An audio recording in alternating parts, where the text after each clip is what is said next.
Hello guys, welcome back to another episode here on African Confessions. There is a message that I received, then we had to do a translation. The message reads like this. Hello my brother, how are you? I have a story that I want to share with you. I am currently residing in South Africa.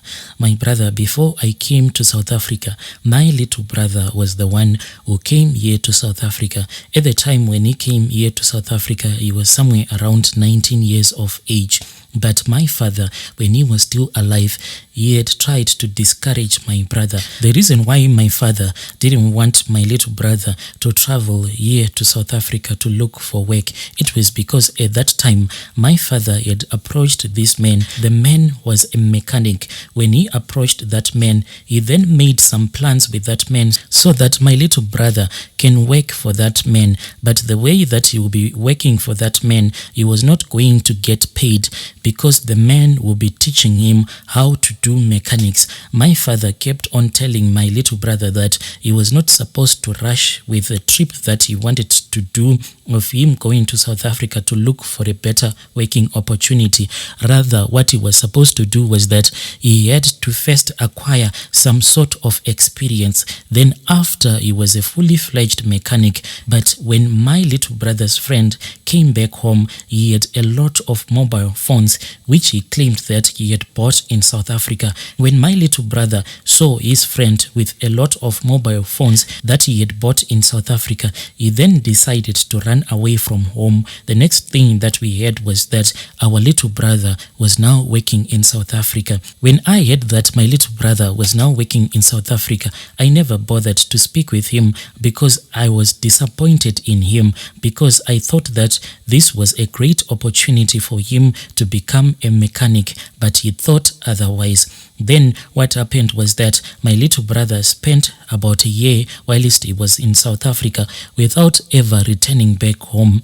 Then when it was Christmas time, his same friend that he had taken him to South Africa returned back home for the Christmas holidays. When we asked that friend of his what was going on with my little brother, he then told us that when my little brother arrived in South Africa, he then started chasing after the women that he had found there in South Africa. So whenever it was his payday, most of these women, they were always demanding money from him, so he could not save because he was always chasing after the women that he had found there in South Africa. We then said it is okay, but I then decided to speak with my little brother. I wanted to ask him what was going on with him. He then started to tell me everything that had happened ever since he had set his foot in South Africa. He told me that when he started staying with his friend told him that he was supposed to contribute with the rent money, the food and everything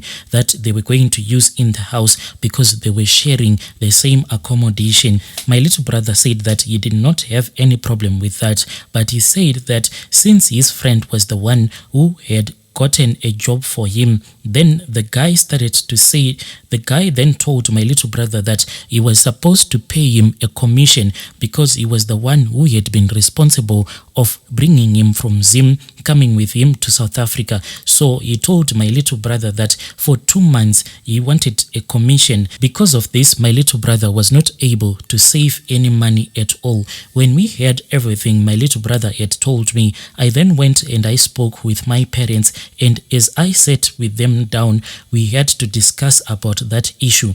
We decided to call my little brother's friend since he was still in Zim because we wanted to clear up this issue. We then called my little brother's friend, who then came and we asked him about everything that my little brother had told me, but he refused. He said that he did not know about anything. All that he knew was that my little brother was someone who was spending a lot of money on the women that he was dating in that location where they were staying. So we decided to get some airtime so that we could call my little brother who was in South Africa at that time. When we called my little brother, he repeated the same story that he had told me, but his friend refused, saying that there was no such a thing.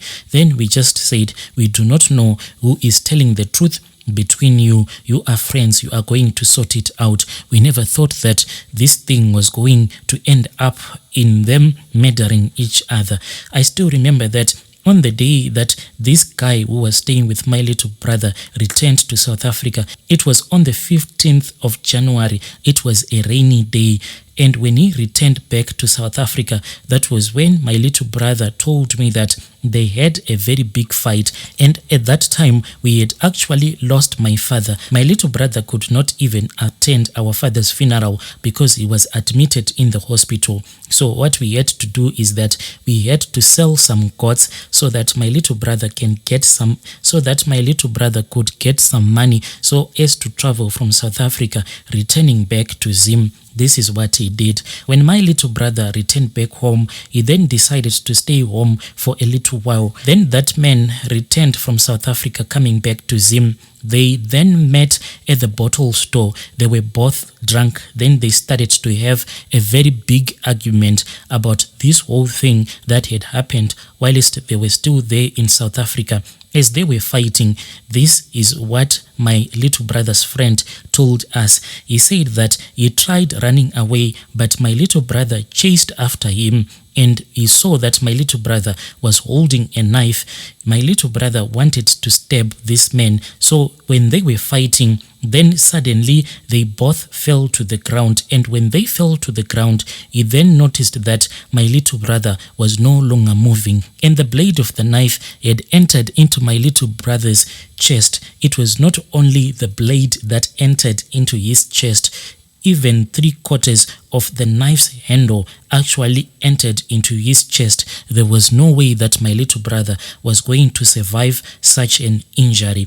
We just heard that there was a commotion outside. When we went there, we saw that my little brother's friend, he was sitting by the side of my little brother's dead body. He was already dead by the time that we arrived there. Then my little brother's friend, he was crying, saying that he did not want this thing to happen. It was not his intention to kill my little brother, but my little brother was the one who had tried attacking him first, but there was no witness to this. So the police came, then they arrested my little brother's friend.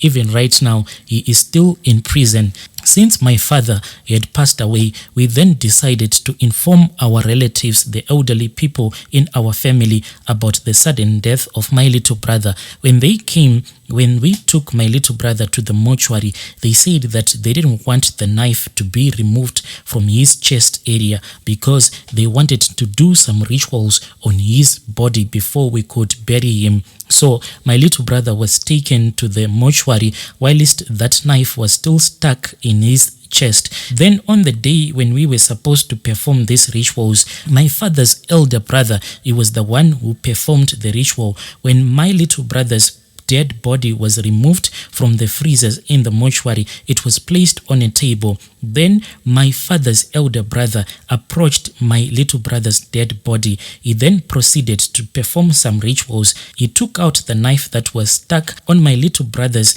dead body. He then placed that knife on my little brother's hand. But what terrified me, my brother, is that my little brother, even though he was dead, I think in that moment he rose from the dead. We all saw him moving his hand. He clamped that knife tightly as if he knew that he had been given the knife that he had killed him. This thing truly terrified me. When we returned back to the village, when the relatives to that man who had murdered my little brother had everything that had happened whilst we were at the mortuary and the rituals that had been performed there, they then decided to come and visit us.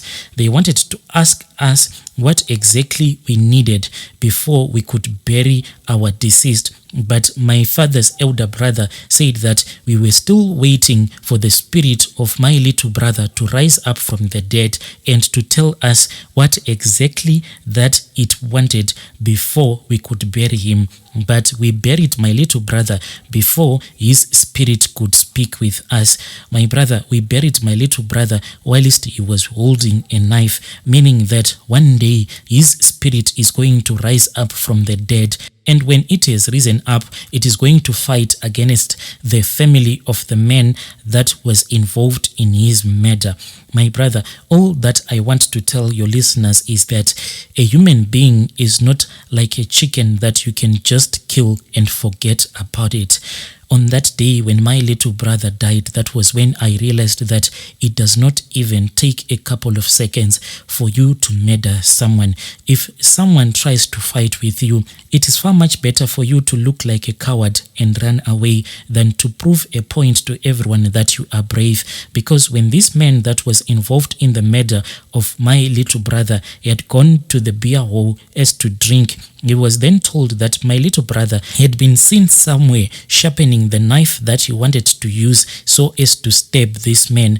But this man, instead of him returning back home, even after my little brother had tried to attack him, he thought that he had to prove a point that he was brave enough. But unfortunately, it all ended up in the death of my little brother. One thing that always bothers me in my mind is that in our generation, us who did this ritual, if we are all going to die, then after we have all died, then the spirit of my little brother decides to rise up from the dead. There is going to be a lot of trouble for the generations that are going to come that do not even know about this crime that was committed. Dear listeners, right there was a message that I received. It was sent to me by one of our dear brothers. Then we had to try as much as we could to do a translation. Strange things do happen